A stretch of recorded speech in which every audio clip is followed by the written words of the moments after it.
Muy buenos días. Antes de dar inicio a este seminario, les pedimos por favor poner en silencio o apagar sus teléfonos celulares.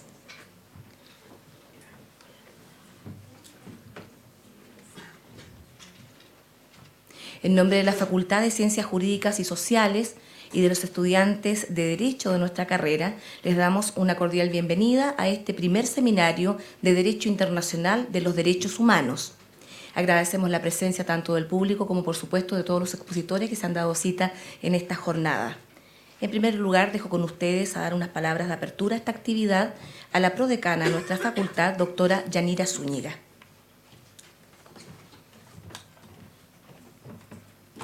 Bien, tengan ustedes buenos días todos y todas. En nombre de la Facultad de Ciencias Jurídicas y Sociales de la Universidad Austral de Chile y en especial representación de su decano, quien nos pudo estar hoy día acompañándonos, tengo el gusto de dar las palabras inaugurales de este seminario y me parece relevante empezar por poner de relieve cuál es la génesis de esta actividad. Agradecerle especialmente a los promotores de esta actividad, que son estudiantes de Derecho en el marco de proyectos de concurso estudiantil. Presentaron la posibilidad de discutir estos temas a don Esteban Oyarzún, a don Alejandro Flores, que son realmente los gestores de esta actividad, y por supuesto entonces es importante felicitarlos públicamente por la gestión, por la convocatoria, por el interés y por, yo creo, haber puesto de relieve que hay necesidad de discutir estos temas en un contexto universitario y en un contexto también de vínculo con el mundo profesional. Como muestra el auditorio, ha habido un interés masivo por esta actividad, también desde el punto de vista de la comunidad profesional, y en ese sentido es de esperar que podamos replicarlas en el futuro y que realmente esta idea del primer seminario sea entonces el punto de partida para otras ediciones futuras. También quiero agradecer, para finalizar mis palabras, la presencia de autoridades a nivel nacional, de la directora de la DIFROL, de la defensora de la infancia, de colegas de otras universidades, que permiten entonces que podamos discutir desde distintas perspectivas y también en un contexto, yo me atrevería a decir, de tensión actual, en este proceso de integración entre las normas internacionales sobre derechos humanos y las normas internas. Digo porque ha habido un cierto cuestionamiento regional en el que ha participado también el Estado chileno a través de órganos representativos, y que creo que pone desafíos también desde el punto de vista de la enseñanza y la práctica del derecho. Así que gracias de nuevo por su asistencia, y estoy segura que la actividad va a ser fructífera en términos de avanzar en esos desafíos. Muchas gracias.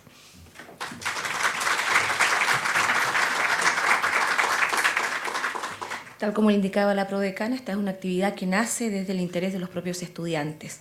Por ello, quien encabeza en este momento la comisión organizadora también dará unas palabras inaugurales.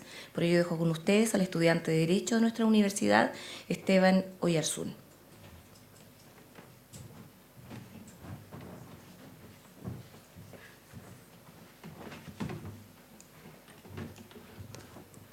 Muy buenos días a todos los presentes, autoridades, expositoras y expositores, estudiantes y público en general.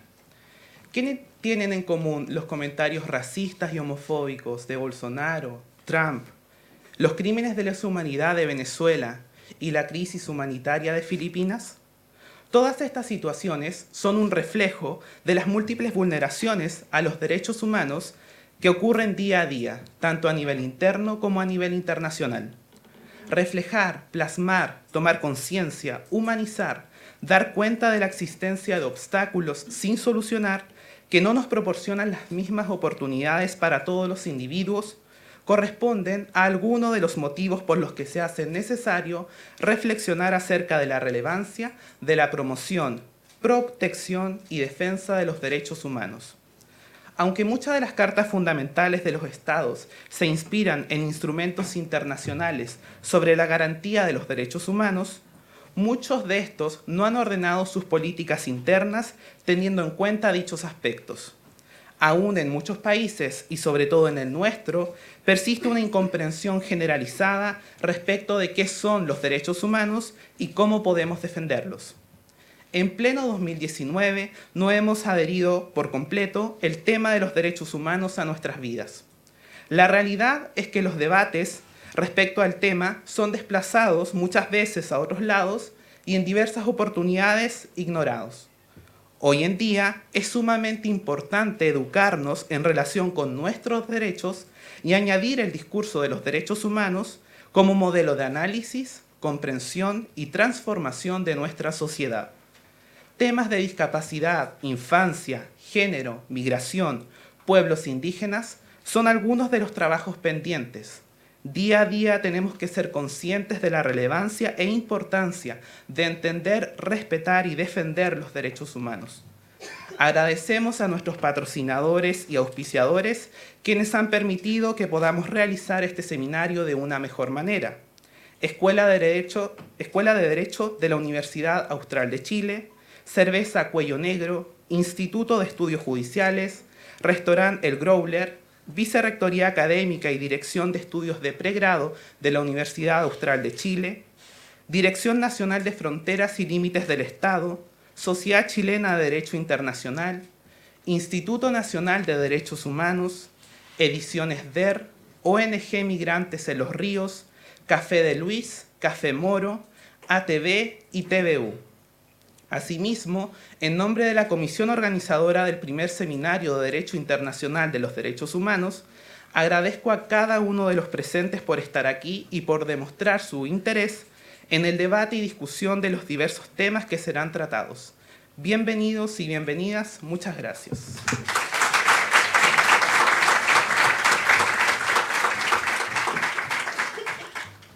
A continuación, entonces, se va a desarrollar la conferencia inaugural, para lo cual invitamos, por favor, pasar a la testera a la doctora Jimena Fuentes Torrijo y al estudiante de Derecho Alejandro Flores, integrante de la comisión organizadora, quien la presentará.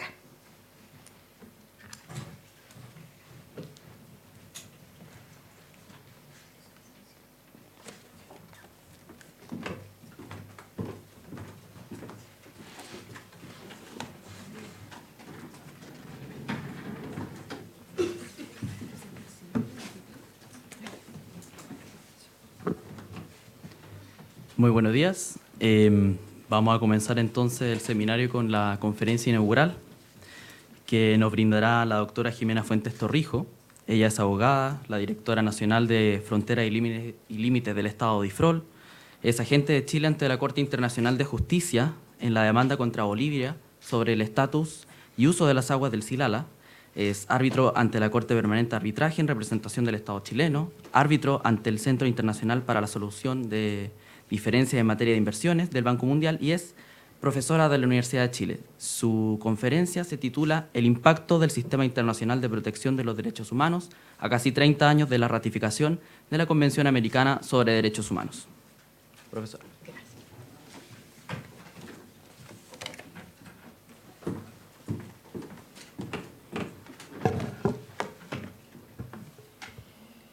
Bueno, voy a hacer mejor las palabras iniciales de esta conferencia aquí, en el podio, porque si no ahí van a estar todos mirando el afiche de la conferencia. Bueno, quiero en primer lugar agradecer la invitación que me extendieron los organizadores de este seminario, Esteban Oyarzún y Alejandro Flores, que son el corazón de esta actividad y que los felicito enormemente porque han sido exitosos y también por la motivación que los ha llevado a organizar este seminario y haber traído gente tan importante, no como yo, pero como todos los que están sentados allí en la primera fila. También les agradezco la presencia a los estudiantes que están aquí, si es que hay autoridades de la región vinculados con derechos humanos, y también por las temáticas que han seleccionado, que son muy, muy importantes. Lo que yo quiero hacer hoy, en esta primera conferencia, es dar una visión más bien general sobre lo que yo creo que es la situación en la que se encuentran los derechos humanos en nuestro país. Voy a hablar a título personal, me gustaría destacar eso, no voy a hablar aquí como directora de Fronteras y Límites del Estado, ni como agente de Chile ante la Corte Internacional de Justicia. Así que hago ese primer disclaimer. Me gustaría invitarlos a reflexionar entonces sobre el impacto que ha tenido en nuestro país la ratificación de la Convención Americana sobre Derechos Humanos, a casi 30 años de la adhesión de nuestro país a dicho instrumento. La Convención Americana se firmó el 22 de noviembre de 1969, así que está próxima a cumplir 50 años. Pero nuestro país depositó su instrumento de ratificación recién el 8 de octubre de 1990. Entonces, el próximo año se van a cumplir estos 30 años desde la ratificación. Normalmente se señala que el derecho internacional de los derechos humanos pasó a ser un elemento central de la política internacional después de la Segunda Guerra Mundial. Sin embargo, este lugar común ha sido recientemente cuestionado en varios artículos y libros que se han escrito recientemente. Parece que los derechos humanos no pasaron a formar parte de la política internacional, sino hasta la década de los 70. Respecto de nuestro país, en efecto, entre 1945 y 1973, el discurso de los derechos humanos no fue nada de relevante. No había un discurso de derechos humanos en esa época, y hubo que esperar hasta cuando nuestro país comenzó a vivir una larga dictadura en la que se cometieron crímenes contra la humanidad para que el discurso de los derechos humanos entonces pasara a formar parte de nuestro debate político. Volviendo a los años 40, se puede decir que uno habría esperado que, junto con el objetivo de garantizar la paz y la seguridad internacionales, la Carta de las Naciones Unidas, que se había debatido justo después del término de la Segunda Guerra Mundial, donde se cometieron graves, crímenes contra la humanidad, hubiera puesto como objetivo central el respeto de los derechos humanos. En la conferencia de Dumbarton Oaks, donde se discutió el texto de la Carta, se dio muy poca atención al tema de los derechos humanos. Un miembro de la delegación de los Estados Unidos ha señalado que no se quería incorporar en forma robusta el tema de los derechos humanos en la Carta de las Naciones Unidas, porque eso podía generar suspicacias en algunos de los estados participantes de la conferencia, en particular la Unión Soviética, en esa época, podría haber objetado que los derechos humanos serían una excusa para intervenir en los asuntos internos de los estados. El Reino Unido habría tenido miedo de que eso diera argumentos a los críticos de su política centenaria imperialista.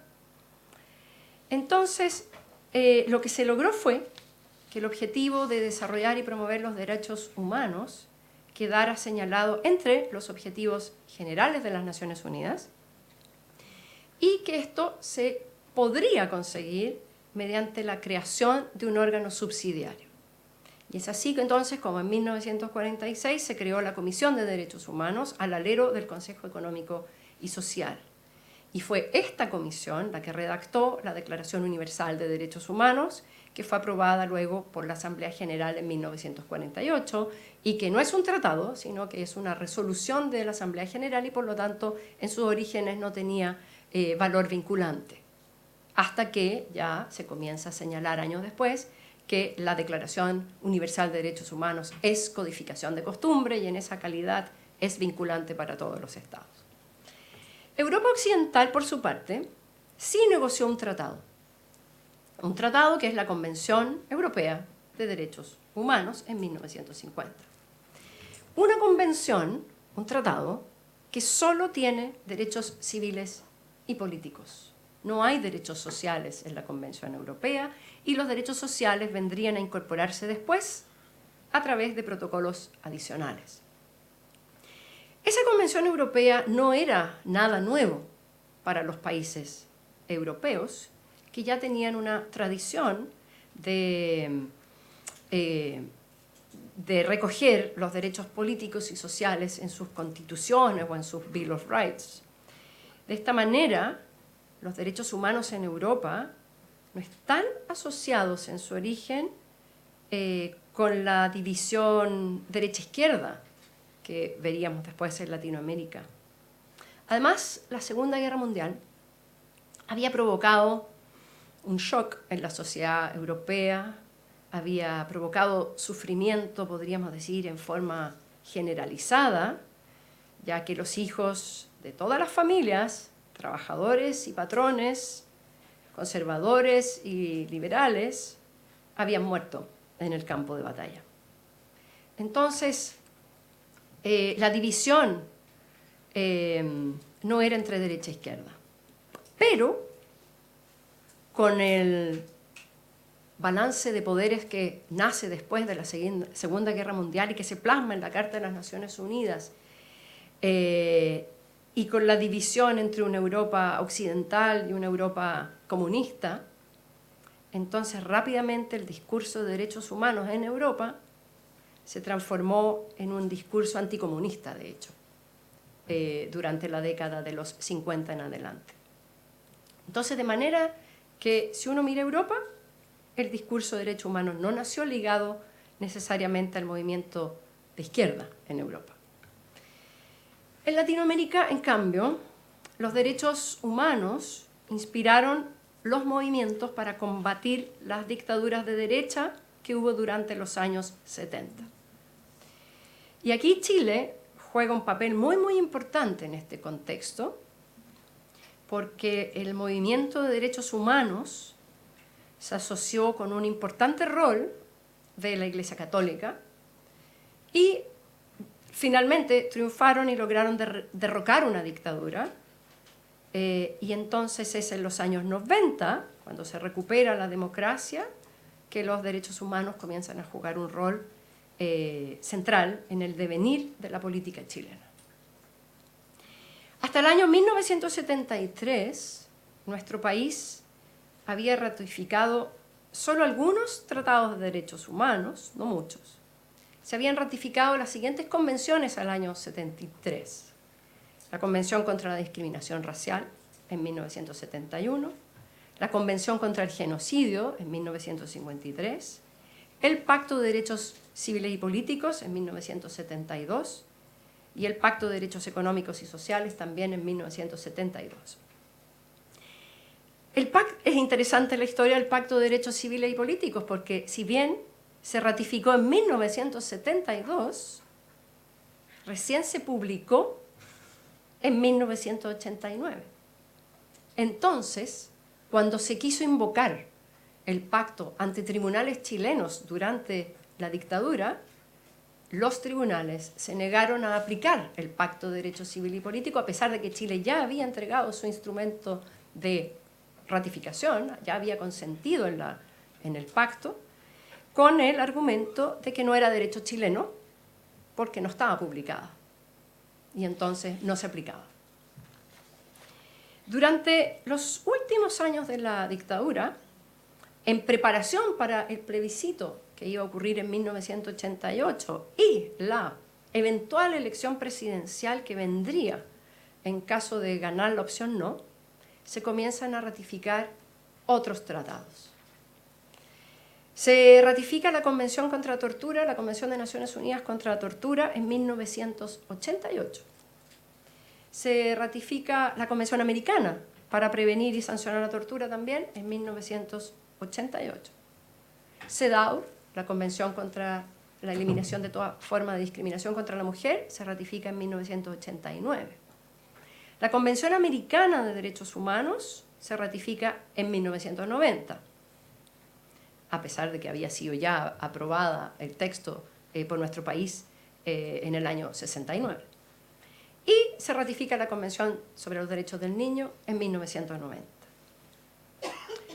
Después de ya retomada la democracia, se ratifican muchos otros más. La Convención Americana para Prevenir y Sancionar la Violencia contra la Mujer en 1996, la Convención Internacional para la Protección de todas las personas contra las desapariciones forzadas en el 2009, la Convención sobre los Derechos de las Personas con Discapacidad en el año 2008, la Convención Interamericana sobre Desaparición Forzada de Personas en 2010, la Convención Interamericana para la Eliminación de toda forma de discriminación contra personas con discapacidad en 2001 y la Convención Americana sobre Protección de los Derechos Humanos de las Personas Mayores en 2017.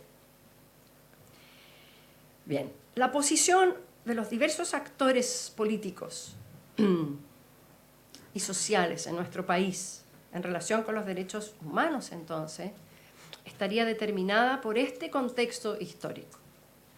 Por lo tanto, en el desarrollo que ha tenido en nuestro país el tema de los derechos humanos ha estado marcado por, primero, la experiencia de la dictadura y luego la experiencia de una recuperación pacífica de la democracia que es vista como un ejemplo mundial en lo que es una recuperación pacífica y una transición pacífica hacia la democracia. El discurso entonces estuvo marcado por la posición política de los diversos actores, derecha e izquierda.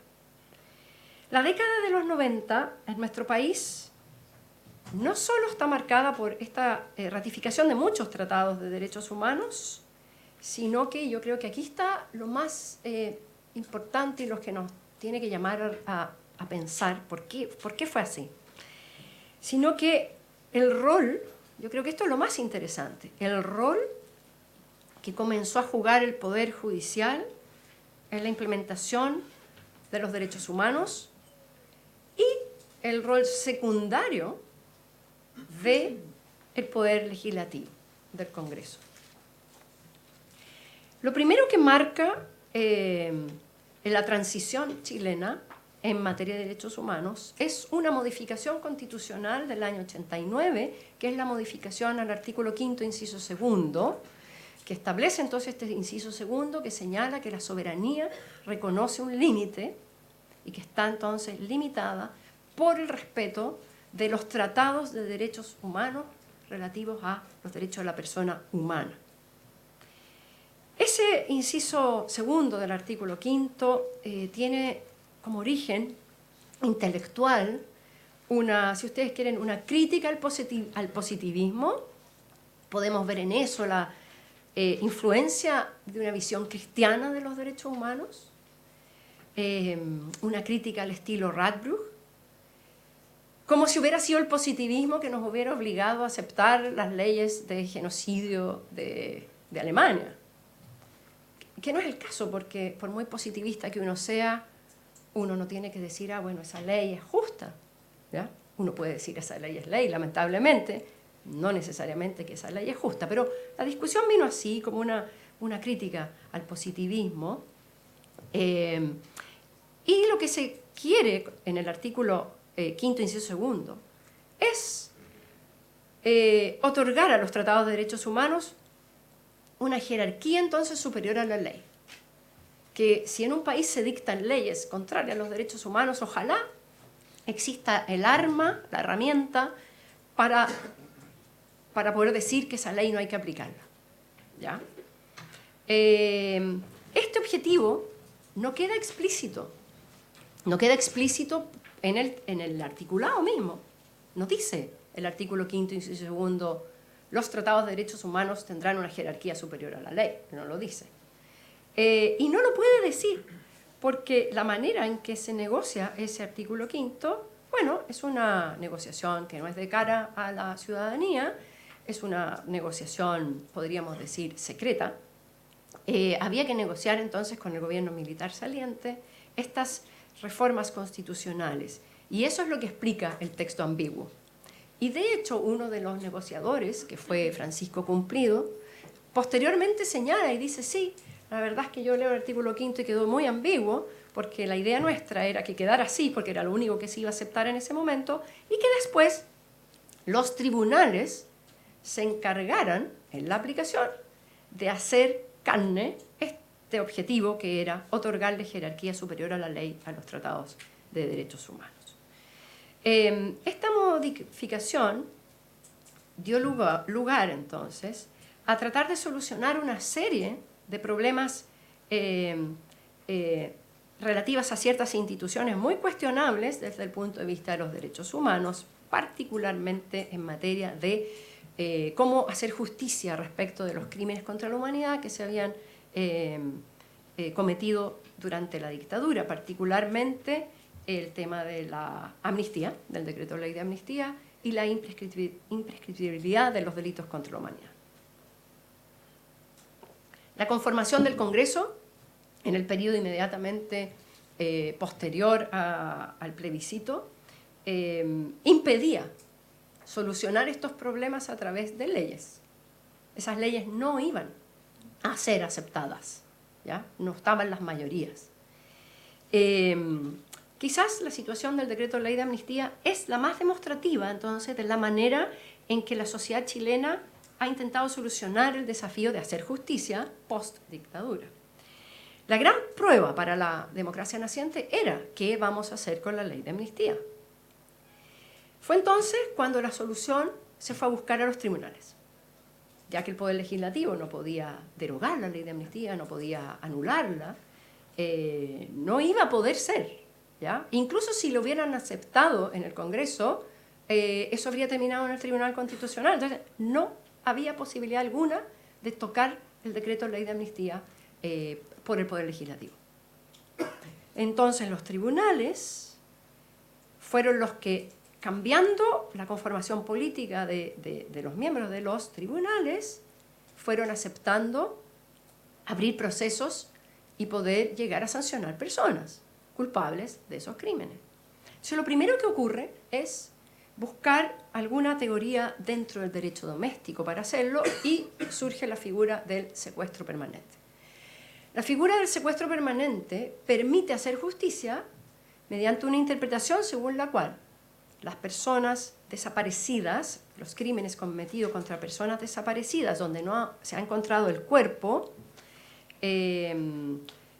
permiten que se aplique la figura del secuestro, y como no ha aparecido el cuerpo, asumir entonces que ese secuestro pudo extenderse más allá del ámbito temporal de aplicación de la ley de amnistía, que era el 10 de marzo de 1978. Por lo tanto, si estamos en el año 90 y no ha aparecido el cuerpo, yo puedo decir, bueno, podría incluso hasta el día de hoy estar secuestrado, pero no importa, me basta con que poder asumir que al año 79 todavía esa persona no ha aparecido, podría estar secuestrada, y por lo tanto, como es un delito continuo, excede la aplicación de la ley de amnistía, y dejo la amnistía al lado y sanciono. Pero esa manera de interpretar no se podía aplicar a los casos de asesinatos cometidos durante el periodo de aplicación de la ley de amnistía entre el 11 de septiembre de 1973 y el 10 de marzo de 1978, porque había un crimen cometido durante la vigencia. ¿Cómo hacerlo entonces? Y allí entonces el artículo 5º, inciso 2, pudo ser la herramienta para hacer justicia. Lo que los tribunales fallaron, que ciertos tratados, particularmente las convenciones de Ginebra, no permitían las amnistías o prohibían las amnistías. En una lectura bastante forzada en todo caso, ¿ya? Pero así lo señalaron.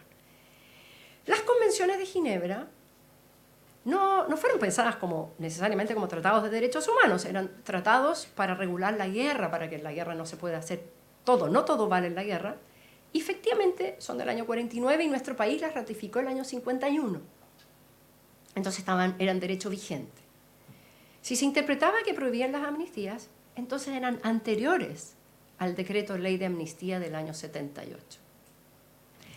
Si tratados y ley tuvieran la misma jerarquía, habría que aplicar la máxima ley posterior deroga anterior y aplicar el decreto de ley de amnistía, derogando tácitamente las convenciones de Ginebra.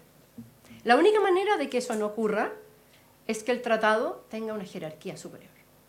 Y entonces allí sirvió el artículo 5º, inciso 2. Las convenciones de Ginebra tienen una jerarquía superior. Ni siquiera necesito darle jerarquía constitucional, basta que sea supralegal, más arriba que la ley, aunque esté bajo la Constitución, más arriba que la ley. Por lo tanto, el decreto de ley de amnistía no los podía derogar. Y es obligación de los tribunales aplicar las convenciones de Ginebra. Se logró así hacer justicia en muchos casos de personas asesinadas durante la dictadura.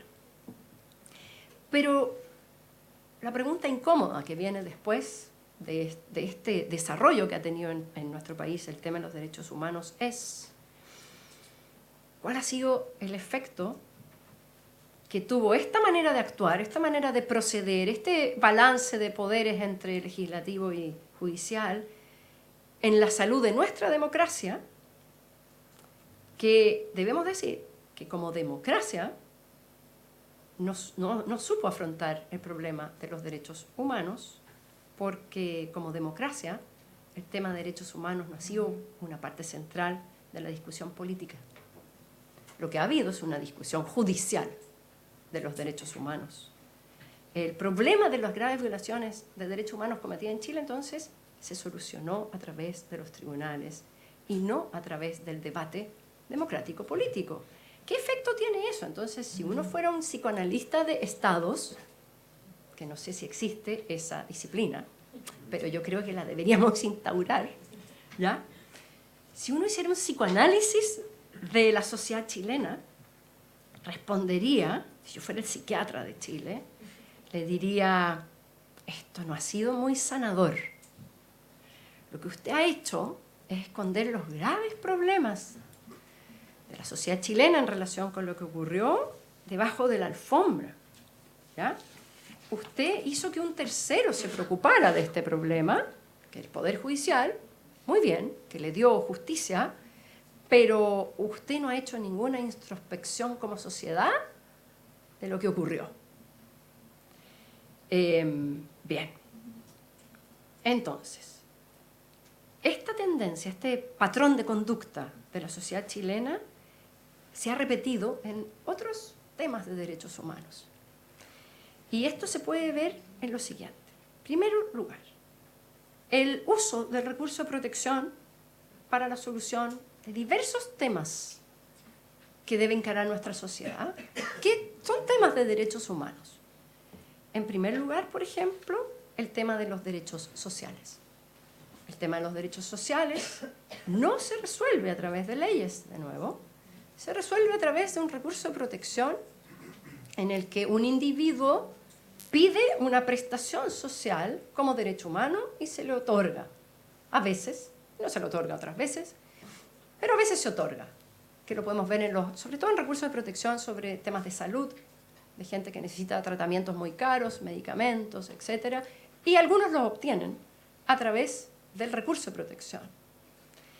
En materia ambiental, que también es un tema colectivo, vemos que también el tema se termina solucionando a través del recurso de protección. En temas de respeto a los derechos de las poblaciones indígenas, también se usa el recurso de protección. El sistema administrativo y el sistema legal no logran dar solución a esos problemas, ¿verdad? Tenemos un sistema de autorizaciones previas para el tema ambiental, como es la resolución de calificación ambiental, que no evita la judicialización. Igual llegan a los tribunales. Entonces, eso yo creo la situación de los derechos humanos en Chile, producto de la manera en que los encaramos, producto también de los problemas de los que adolecía nuestro legislativo, en que no es fácil aprobar leyes, primero por su conformación, después por los quórum, etc.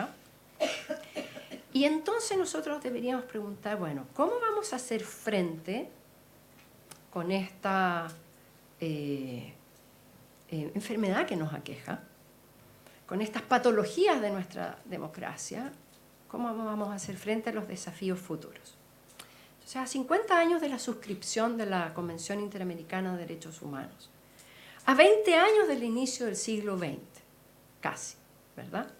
Y a casi 30 años de la ratificación por nuestro país de la Convención Americana de Derechos Humanos, debemos mirar si las prácticas que hemos generado en materia de derechos humanos nos van a servir para hacer frente a los desafíos que vienen. Si miramos qué es lo que se está discutiendo hoy en materia de derechos humanos en el mundo, nos vamos a dar cuenta que a la discusión tradicional de cómo prevenir y sancionar las violaciones de derechos humanos por los estados, hoy se agregan otros temas que superan al Estado en verdad. Primero, nuevos derechos humanos relacionados con acceso a ciertos bienes públicos. A los derechos sociales tradicionales, hoy se agrega el derecho al acceso a bienes que se van a hacer cada vez más escasos. El acceso a vivir en un medio ambiente adecuado. El acceso, y esto sale en el diario todo el fin de semana, el acceso al agua potable y al saneamiento, que hoy día es un derecho humano reconocido por el sistema de Naciones Unidas, el derecho al agua potable y al saneamiento. El acceso a la salud. El acceso a una pensión digna cuando las poblaciones se van envejeciendo cada vez más. El acceso a una educación que haga posible de verdad la igualdad de oportunidades. La escasez hídrica, además, no solo va a traer falta de agua potable y saneamiento, sino que, y salía en el diario Mercurio en el fin de semana, va a traer problemas de escasez de alimento. Entonces vamos a volver a hablar del derecho humano al alimento, una cuestión que se discutió en los años 60 frente a África, cuando hubo grandes hambrunas en África. Hoy día lo vamos a discutir a nivel global. ¿Dónde vamos a solucionar esos problemas? Entonces la pregunta es, ¿lo vamos a ir a solucionar a los tribunales? ¿O lo vamos a solucionar a través de legislación? ¿Pero qué legislación si parece que estamos impedidos de alguna manera de solucionarlo a través de la legislación?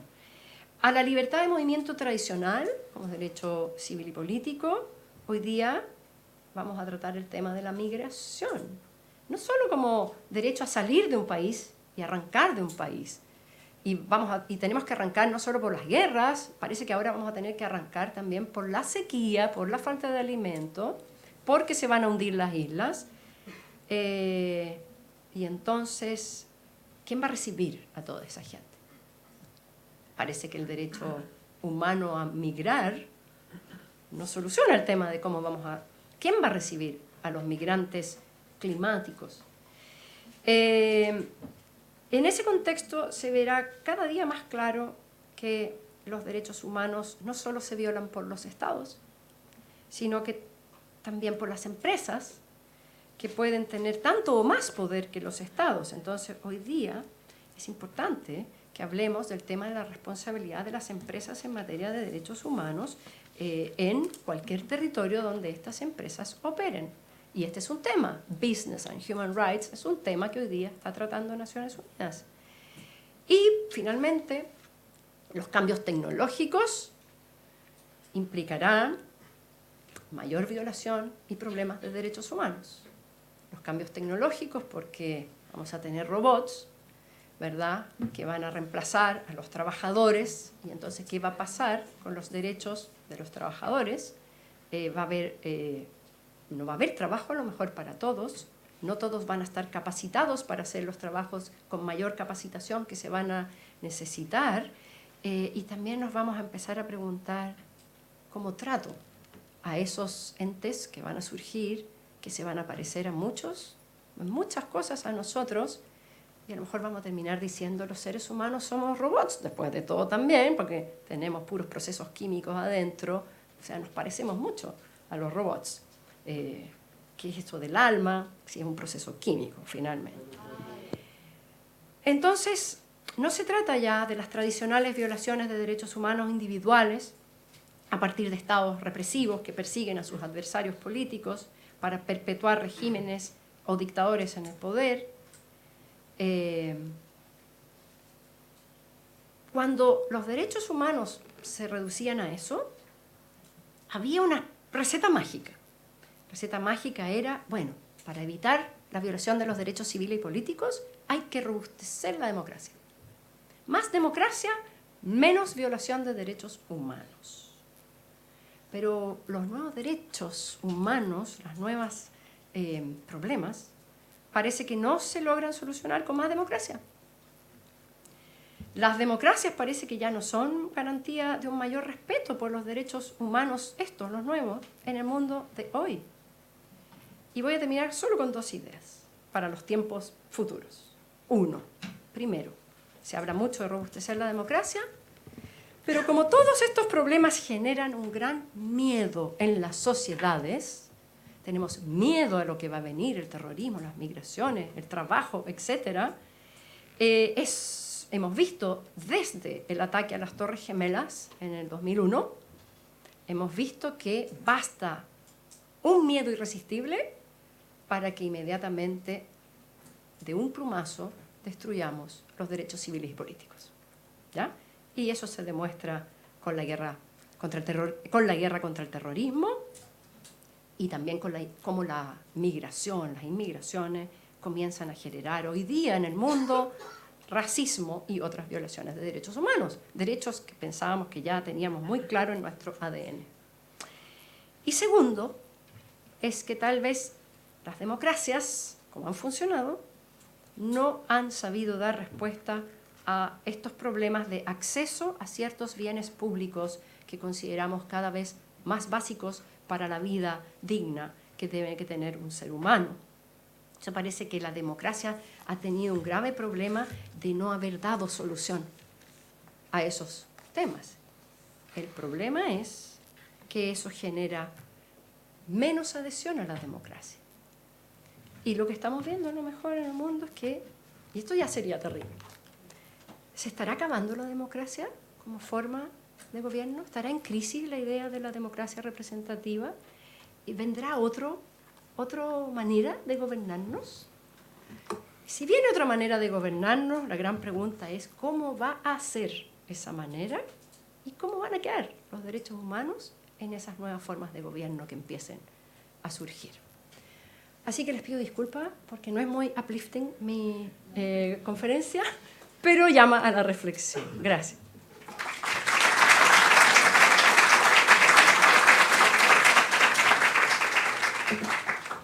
Muchas gracias, profesora, por su conferencia. A partir de este momento